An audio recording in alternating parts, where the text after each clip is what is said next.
That's nice. Yeah. Anything new with this fluke box? Well, right there, making progress. I'll take it. Hey, look at that. Oh yeah. I think it's gonna be a good cleanup. Nice little thing there. Those add up pretty quickly.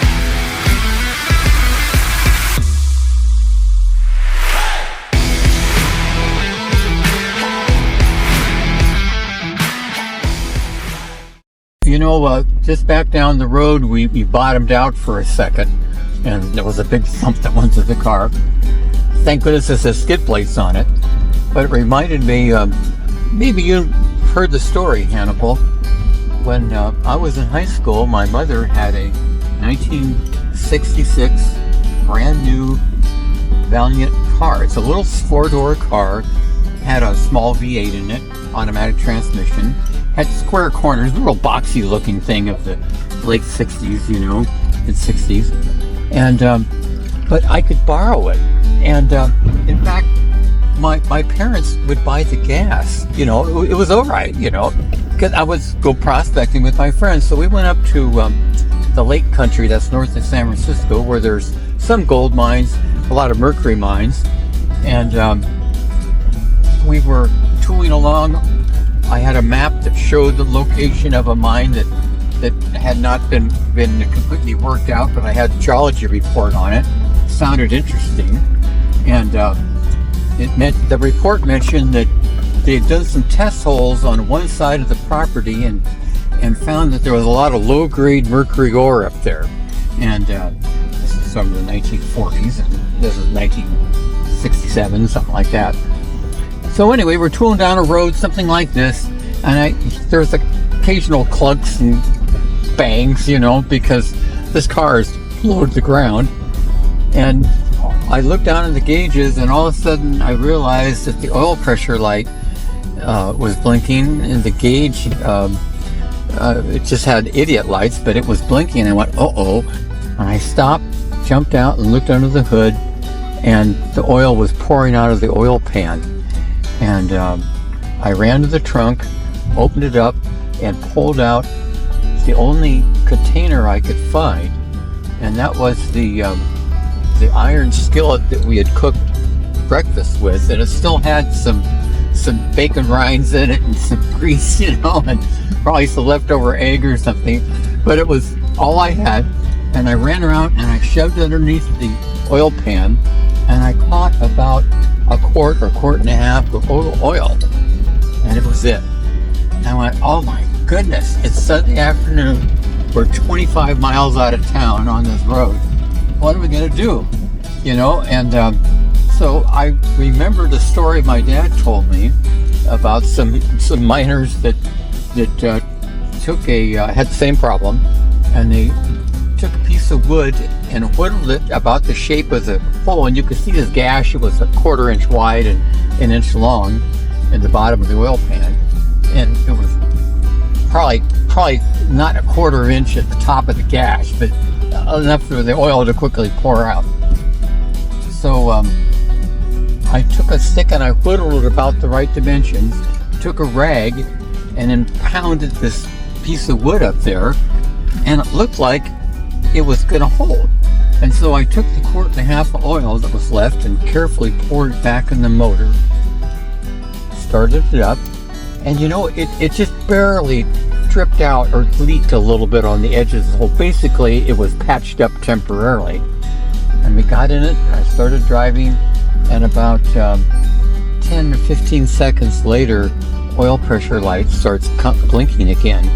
And I realized that there was enough oil to get oil pressure, but then what happens with the engine, the oil gets pumped up into the rocker arms and everything else, and if you don't have probably 2 quarts or 2 1/4 quarts in that motor, it's not enough to maintain oil pressure. And I stopped and went, there's no way we can do this.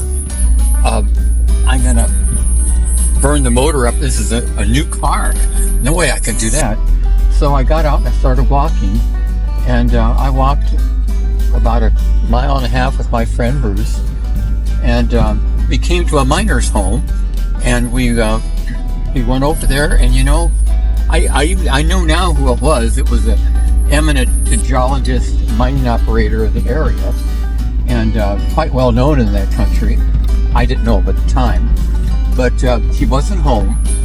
And we looked in his carport, and there wasn't any motor oil cans sitting there, you know, and knock, nobody home. And so we started walking back toward the car, and in amongst the bushes, not too far from the road, was an ancient old air compressor, half covered up with berries and vines and so on. And we went up to, oh wow, it's open. It hasn't done anything in years. And Bruce pulls out the dipstick. He says, yeah, it's got oil in it. And so we borrowed about 3 quarts, walked back to the car, got our frying pan, came back, and this was a large capacity oil pan. We borrowed 3 quarts of oil, and it still showed in the bottom of the stick, so we didn't drain it out completely. But we put 3 quarts or so of really old, ugly oil and in this car, and it got oil pressure. And I said, well, what am I going to do? I still got to get this thing fixed. I don't have a welder. I got to take the oil pan off. Oh, man. So we drove into Middleton, one of the smaller towns there, and went to a gas station. Nice old fella there. And he was there Sunday afternoon, and I said, you know what, I was wondering if we could put my mother's car up in the lift. I cashed up the oil pan. Oh, sure, boys, come on right in. And put it up in the lift. And you could see, and he says, that's a good repair that you made. But he says, it really needs to be welded up. And I said, yeah, I don't know. And he says, you know, you don't have to take the oil pan off. I've got these body tools. I could reach in there with a slide hammer and pull that dent down and almost make it sealed up. And then I can braze it, and I can do that in the car. You don't have to take the oil pan off. And I went, really, you can do it? He says, I've done it lots of times. My next question was, how much is it going to cost? He says, well, how much money you boys have? And I think we had something like $3.25. And he says, I tell you what, I'll sell you a couple quarts of new oil and I'll fix it up. At $3.25, that's just the right price. This guy was really nice, you know. And he also asked if we had enough gas, and I had enough gas in the car to get back to the San Francisco area.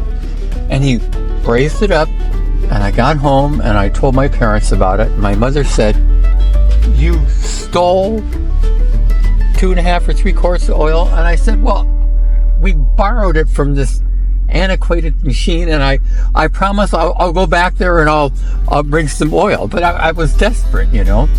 And my mother looks at my dad, and my dad goes, well, you know, these are extenuating circumstances, and nobody was home to ask, and the compressor was a half mile away from the nearest residence. It's kind of a, you know, van along the road. You know, we make up all these excuses. But my dad went out, jacked up the car, and looked underneath, and he says, that was a very good repair this man made on it. We don't have to take that oil pan off and replace it. I think it's really good, and it wasn't leaking anymore. And you know, when we sold that car, it held up. But it was a close call. I was really worried I would get in big trouble and cost a lot of money.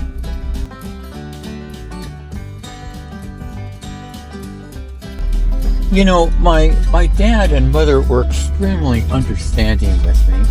And my mom was worried. She said, well, James, she said, he could have damaged the motor. Well, he didn't. He was cautious, and when he lost oil pressure, he stopped running it. And that's fine, you know, and shouldn't be any damage to the car. And anyway, they talked about it, and shortly after that, my dad approached me and he said, Tom, you have that little motorcycle, and I know you enjoy it. But if you sold that, and we took that money, and I could come up with $200, and we could buy a used pickup truck, and I'll insure it, and I could use it for, you know, working around the house and going crash runs and, you know, other things you use the pickup for.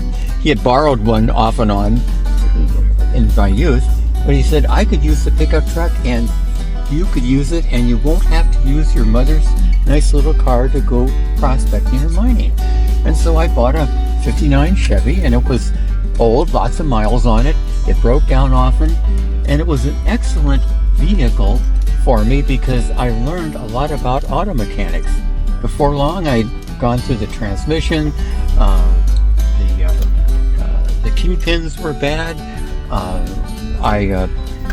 One time after a trip in Nevada, the front end was just wandering all over the road, and I understood that it was the kingpins. They're kind of like the pivot points for the front wheels where they turn, and the pins were worn out, and so the wheels were just wobbling, and it was difficult to drive and dangerous. So I got underneath. I was pounding out these pins after a trip to Nevada, and I was catching my breath.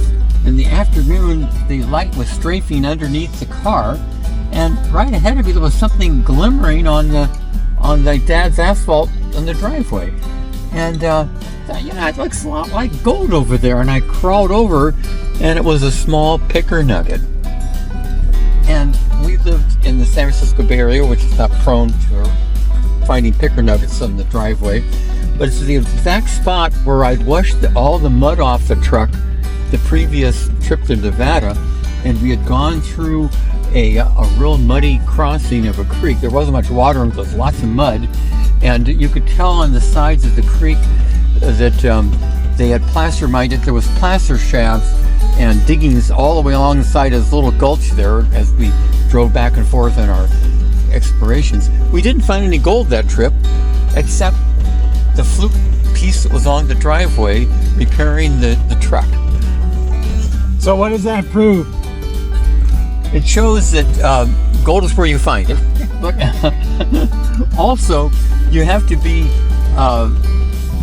when you go prospecting, you follow all the rules, you look at the likely spots, but then there's always the possibility of fluke gold, where pieces of gold are found with no apparent rhyme or reason. They just happen to be that way. And we've all done that. Those of us who've been around this a long time, we found nuggets just sitting there, at times. Normally have to work really hard, just like today, I was in the creek throwing boulders out all along. Do we find any nuggets? I don't know, but we found a little gold anyway. At least that's steady. You can't make a living off of fluke gold, but it does happen from time to time, and it's always exciting when you find it.